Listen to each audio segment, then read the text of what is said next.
So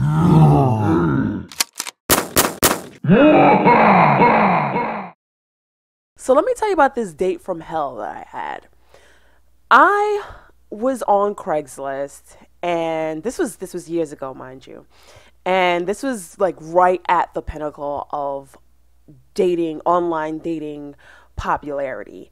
And I decided to put up an ad saying that I was looking for this really nice guy, and he needs to be sweet. He needs to be an animal lover. I would prefer that he had a job, which is, it sucks that I had to say that, but in my past I've had some doozies.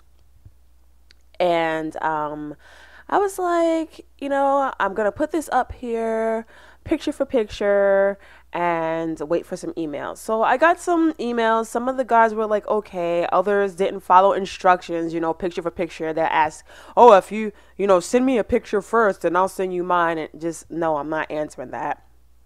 And Steve sent me a picture.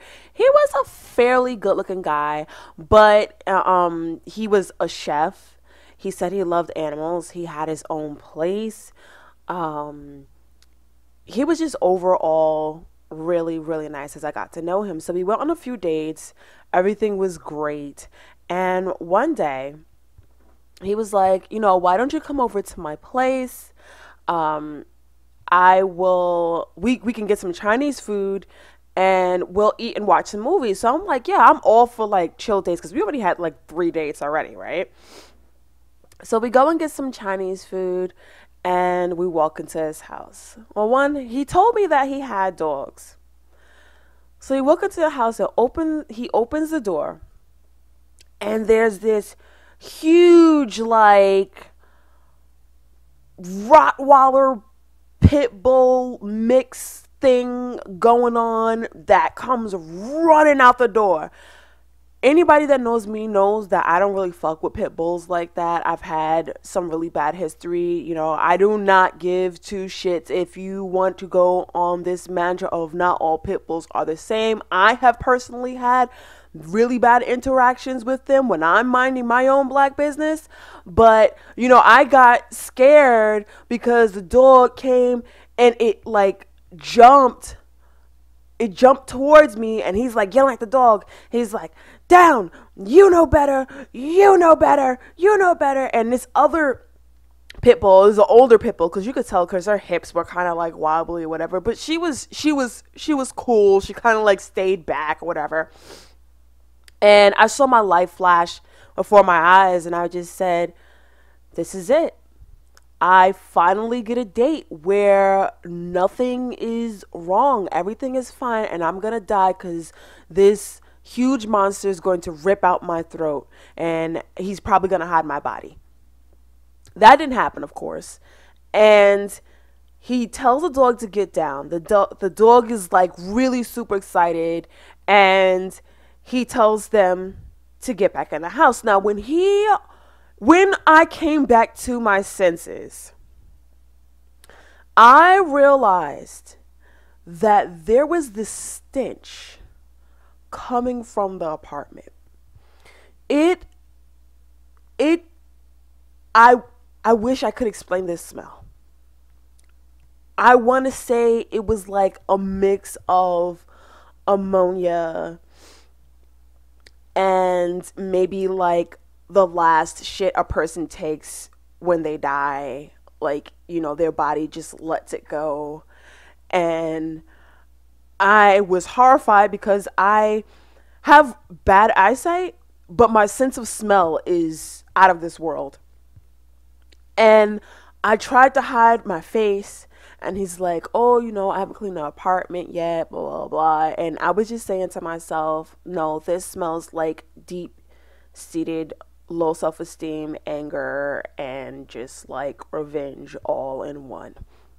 So, oh, I should have left, but I did not leave. I think I was in shock. When I walk into the apartment, the dog runs past me, right? I'm still, like in shock. The living room is, it's pretty clean, but the dog You could see like some stains and stuff on the carpet. I don't know where that was from. I'm just going to assume that it was animal. And the dog walks past me. And I see that this dog does not have a normal butt. When I looked closer, I realized what the stains on the carpet were. I realized what the smell from the apartment was. This dog had a huge tumor on its ass with like, you could barely see its butthole. That's like how bad it was. It was huge. It took up the dog's butt. And then it had ulcers, oozing ulcers from it. Like, you could see the greenish stuff coming out from the holes in the tumors. And thinking about it now, I just feel like I want to puke. And he saw me looking at it and he was like, you know, I know that is shocking, but you know, the dog has a tumor, and it's not even that he didn't have the money to get it done. I mean, he was throwing down stacks when we went out. He was just like, you know, I just don't know if anything can help her. Have you been to the vet? No, I haven't really been to the vet. Why haven't you taken her to the vet? Well, you know, I'm scared that they're going to tell me to put her to sleep. I love animals. I think that animals are some of the most amazing creatures. Well, dogs anyway. Dogs and cats are some of the most amazing creatures you ever want to see. But they don't last as long as us usually. And if you're suffering, I am that owner. I just cannot be that selfish. I will have you put to sleep, especially for something like that. So I go closer into the apartment, and you know how like some dogs, they get real up close on you and they sit. Well, I had just bought some new sneakers and the dog sat its tumor full of ulcers, its butt, like right on my shoe. So I said, you know what? Let me take this deep breath. I slowly pulled my sneaker that was now dripping with ulcer pus and juices from up under its butt. And it's funny because, like, I think that other people would probably snatch their foot right away, but I guess maybe in my head I was more concerned that I would hurt the dog. I didn't know what to do, so I said to myself, this apartment is relatively clean.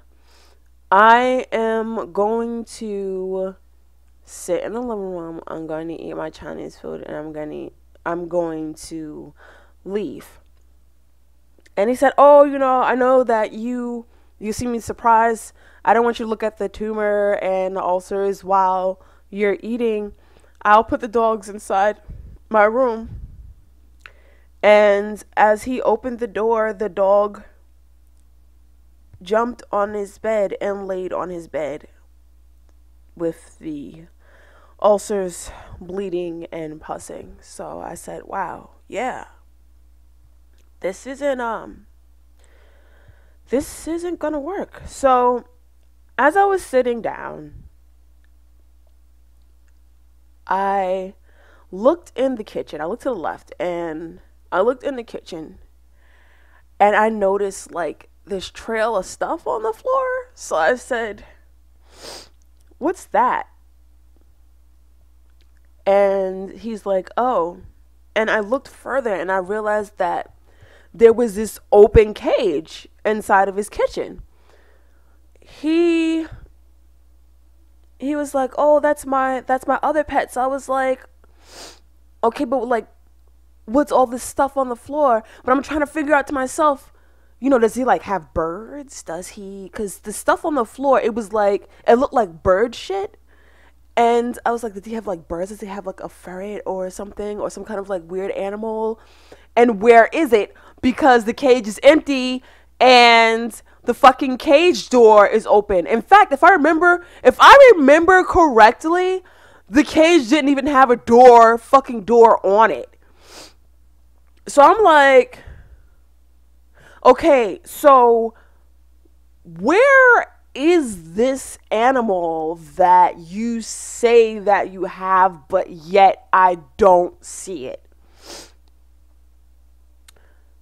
Oh, that's Georgie. That's Georgie. I have a monkey. What? Why is there a monkey in here? Monkeys are not legal in New York City. They're not legal. Why are you keeping wild animals? And he's telling me to, lower your voice. My landlord doesn't know that I have a monkey. I was like, what? No, get the fuck out of here. Out comes Georgie from the closet that he had open. This was not a chimpanzee. I don't even know what type of monkey that it was. It wasn't a really, really small monkey, but it wasn't a chimpanzee. Like, it was like a good medium-sized shit. Like, it was enough to scare me that maybe the monkey could probably rip my nose from off my face. So Georgie comes and he jumps up on the couch, right? So I am now realizing that he is letting this monkey free piss and shit in his house. So I'm sitting down, I already got my Chinese food out, and I'm like, oh the fuck no. We gotta wrap this shit up. I'm getting ready to, I'm looking for my shoes because I had taken my shoes off because I started feeling like the juices from the ulcer seeking in through my sneaker. And I was like, no, enough is enough. I need to go. This is not gonna work. You know, you got 2 fucking dogs that I'm scared of. One has a tumor with ulcers that you let lay on your bed. I will not be laying around in that. Your kitchen is a hot mess and you're a chef. There's piss and shit all over the floor. Like, I'm reading him for filth and death, right?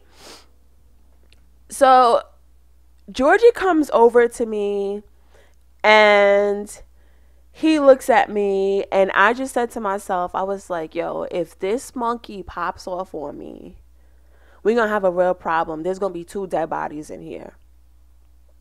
The monkey sat. I stared at the monkey staring at me. I'm still sitting on the couch. So I was like, look, can you grab my shoes while I wrap this up? Because I need to go. And he's like, sure, fine, no problem. So Georgie gets closer to me, and I keep my eye on him. I'm like, I got my eye on you, you little bitch. I'm putting my shoes on. Georgie gets real close to my back. Now, I don't like when people stand behind me. So, I don't like for no wild ass monkey to be standing behind me. So I turned around, and right on time, Georgie is jerking off, and he nutted right on my fucking jacket.